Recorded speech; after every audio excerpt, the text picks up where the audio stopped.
খেলাম মাত্র ১ টাকার চপ, আড্ডা মাতালাম পোড়ামাটির চা খেয়ে, সেই সাথে দেখলাম কবি কাজী কাদের নওয়াজের বাসভবন। হ্যালো বন্ধুরা, আসসালামু আলাইকুম। আশা করছি সবাই ভালো আছে। হঠাৎ করে একদিন আমি এবং আমার বন্ধু রবিউলকে নিয়ে মাগুরার উদ্দেশ্যে রওনা দিলাম।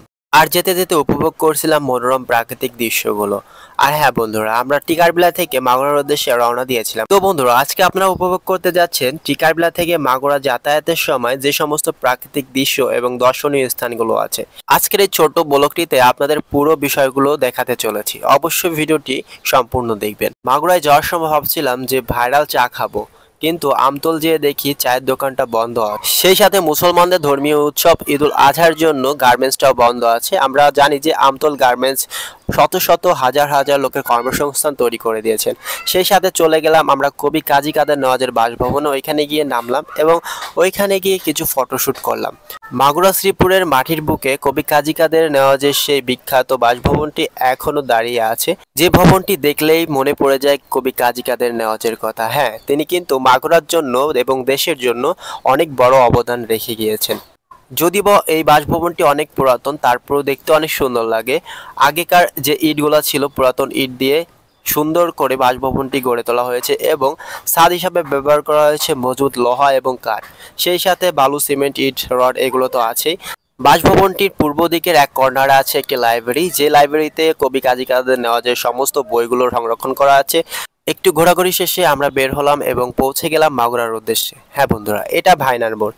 যদিও বা মাগুরা শহরটি অনেক ছোট্ট, হয়তো বা 30 থেকে 40 মিনিট রিক্সাতে ঘুরলেই পুরো শহরটা ঘোরা হয়ে যাবে, কিন্তু এটাই আমাদের প্রাণের শহর। মাগুরা শহর ছোট্ট হলেও এই ছোট্ট শহরের মধ্যে এমন কিছু নেই যেটা পাবেন না। আর হ্যাঁ, আমাদের মাগুরা জেলা কিন্তু বাংলাদেশের সর্বপ্রথম নিরক্ষর মুক্ত জেলা, সেটা কিন্তু ভুলে মোটেও যাওয়া যাবে না।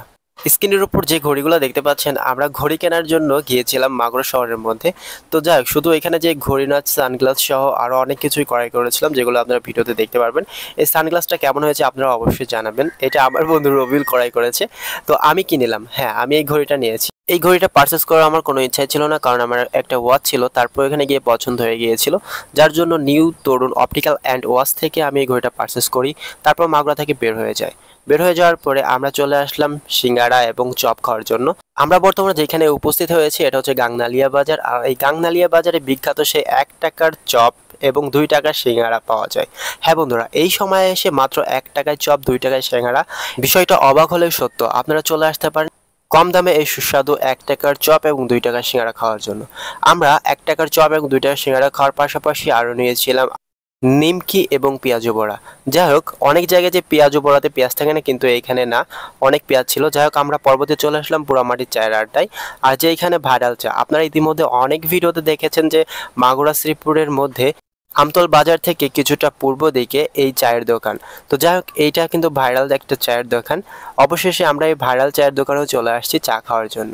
যারা চা প্রেমীরা আছেন তারা এই চায়ের দোকানে এসে আপনার পছন্দ অনুযায়ী চা খেতে পারেন। আর হ্যাঁ, এখানে শুধু এক ক্যাটাগরির চা না, বিভিন্ন ক্যাটাগরির চা পাওয়া যায় এবং বিভিন্ন দামের চা পাওয়া যায়। এখানে 30 টাকা থেকে শুরু করে শত শত টাকার মূল্যের চা পেয়ে যাচ্ছেন। এই মুহূর্তে এখানে লাচ্ছি তৈরি হচ্ছে এবং সেই সাথে আমাদের জন্য চা তৈরি হচ্ছে। আর হ্যাঁ, চায়ের দোকানে গিয়ে আমার শুরু হলো মাথা ব্যথা। আর যেহেতু চায়ের দোকানে আসছি, মাথা ব্যথাটা চা দিয়েই নিরাময় করতে হবে, যার জন্য ঝটপট করে আমরা চাটা অর্ডার দিয়ে দিলাম। বন্ধুরা, আপনাদের কাছে রিকোয়েস্ট থাকবে আমার এই ভিডিওটি যারা দেখছেন প্রত্যেকেই শেয়ার করে দিবেন। সেই সাথে যে যেখান থেকে দেখছেন কমেন্ট করে জানাবেন আসলে আমার এই ভিডিওটি কে কোথা থেকে দেখছেন। আমার পেজে নতুন হলে পেজটি ফলো দিবেন, চ্যানেলটি সাবস্ক্রাইব করে দিবেন। একটা সময় অপেক্ষার পর শেষে আমাদের চাটা আমাদের সামনে হাজির হয়ে গেছে। এসেছিলাম তো ভাইরাল চায়ের দোকানে, কিন্তু চাটা কেমন হয়েছে সেটা রিভিউ তো না দিলে হবে না।